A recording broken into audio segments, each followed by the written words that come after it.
Tadam! Capsule un peu différente en direct de ma voiture. Aujourd'hui, le Fuji GFX 50S Extra Sauce Turbo. Format moyen avec un gigantesque capteur, juste pour vous montrer. Ça a l'air de ça. Ce capteur-là est 66% plus gros que le capteur plein format d'un appareil réflexe.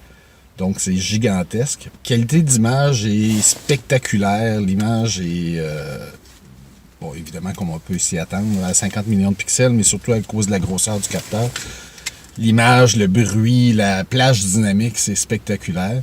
Plus grande plainte à propos de cet appareil-là, c'est lent. C'est très lent. Juste allumer l'appareil, c'est relativement lent. Ça prend une grosse seconde et demie avant d'être prêt. Même quand l'appareil tombe en mode stand-by, si on ne l'utilise pas, il faut vraiment le forcer à se réveiller. OK, es-tu prêt à prendre des photographies? Parce que moi, oui. C'est essentiellement un appareil pour le studio, pour le portrait. Fuji a semblé vouloir mettre de l'avant que c'est un appareil pour faire de la street, de la photo de rue. Et c'est gros. Imaginez avec la poignée ce que ça donnerait, là, ça serait gigantesque. C'est très bulky comme appareil, c'est très gros. Juste la batterie. La batterie est énorme et ça ne dure pas longtemps cette batterie-là. Je vous avouerai que passer au travers d'une batterie, c'est environ 300 photographies. Et j'essayais de pas trop gosser dans l'appareil et d'aller dans les options, de changer trop de choses parce que j'avais toujours l'impression que c'était pour tomber mort, là. Donc 300 photos. En street, ça serait pas énormément. Vous passerez pas une journée à faire de la photo avec ça, à moins d'être extrêmement réservé dans vos choix. Si vous travaillez vraiment à la méthode suggérée, que je trouve extrêmement sympathique quand on a le temps, vous avez l'ouverture qui est sur l'objectif, vous avez l'ISO qui a sa molette dédiée, et vous avez aussi la vitesse qui a la molette dédiée. C'est bien le fun.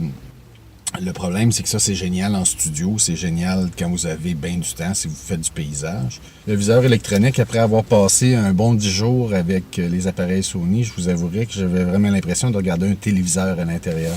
Il y avait une espèce de refresh qui était pas intéressant, en tout cas du moins moins intéressant que ce que j'ai vu avec les Sony. Ce qui est sympathique, c'est que le fameux viseur, vous pourriez carrément le retirer. Donc pour ceux qui voudraient jouer au touriste, non, dans la vraie vie, c'est plutôt si en studio vous n'avez pas besoin de ce viseur-là. Et j'imagine que Fuji ou d'autres compagnies pourraient faire un viseur vertical. Faire ça version old fashion. Comparer un Hasselblad ou avec un Doe Leaf et ci et ça qui va vous coûter le prix d'un petit bungalow. C'est pas cher. C'est pas cher. C'est seulement 8000 $ pour le boîtier seulement. Et les objectifs, les quelques objectifs disponibles sont à 2, 3, 4 000 $. Petit bébé, petit morceau de vide. Quand je paye 2000 $ pour un objectif, là, je m'attendrais à avoir un morceau de verre de 77 ou de 88 mm. Pensez juste à la série Art. La 35 mm a un morceau de verre plus gros que ça au bout. Il me semble que... Et ça se vend quand même 2000 $, là, un objectif comme ça. Rien à redire sur la qualité, mais je serais curieux de voir avec un vrai morceau de vitre au bout ce que ça donnerait. Ça a l'air d'un kit lens sur une Rebel en comparaison avec la taille de l'objectif et spécialement du capteur. Des petits morceaux de vitre. À qui s'adresse ce type d'appareil? Si vous faites de la pub, si vous faites du studio en quantité industrielle, du commercial, ou si vous voulez tout simplement vous la péter. Oh my God, il se promène avec un GFX dans le cou. Que vous avez trop d'argent. Oh my God, il se promène avec un GFX dans le cou. Ça peut être parfait pour vous. Vous ne passerez pas inaperçu. Oh my God. Ça va faire de vous un meilleur photographe, absolument pas. Si vous faites du paysage et que toutes les photographies que vous faites sont faites avec une tête panoramique et qu'en plus de ça, vous faites une capture HDR, pas pour faire de la gomme ballon HDR comme j'aime tant, mais plutôt pour étirer la plage dynamique de vos photographies, ça pourrait être la solution. Parce qu'avec ce capteur gigantesque-là, la plage dynamique est augmentée. Là, vous n'avez pas 127 stops de lumière, là, mais c'est gigantesque. Et ce que vous pouvez récupérer dans Lightroom ou dans n'importe quel logiciel, c'est assez phénoménal aussi. Mais tout ça vient du capteur, tout simplement. Avec la taille de ce capteur-là, c'est quasi essentiel de travailler avec un trépied parce que le moindre mouvement peut générer l'effet de jello qu'on appelle. En vidéo, c'est souvent très visible. Essentiellement, c'est que le capteur, l'image est gravée comme ça. Donc, c'est pas votre photographie sur les capteurs, c'est jamais inscrit en une seule opération. Et ce qui se produit, je vais vous le montrer. Si j'essaie de prendre une photo ici, que je bouge un petit peu, là, je vais juste prendre des photos. Bon, ok, là, je prends des photographies et je bouge en même temps un petit peu.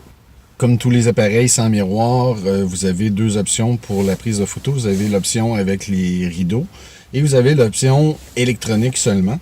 Je ne sais pas pourquoi ils ont ajouté des sons. Donc, à chaque fois qu'on prend une photo, on a le choix entre ce son-là, ce son-ci ou celui-là qui simule. Pourquoi on veut prendre des photos et que ça fasse ça? Mais la bonne nouvelle, c'est qu'on peut le mettre complètement à pas de son.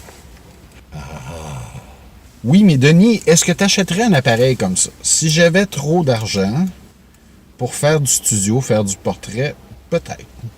Me promener dans la rue avec ça, pas sûr. Pour faire de la photo tous les jours, pas de besoin. Abonnez-vous à ma chaîne et visitez mon blog pour découvrir toutes les conférences offertes au Club Photo.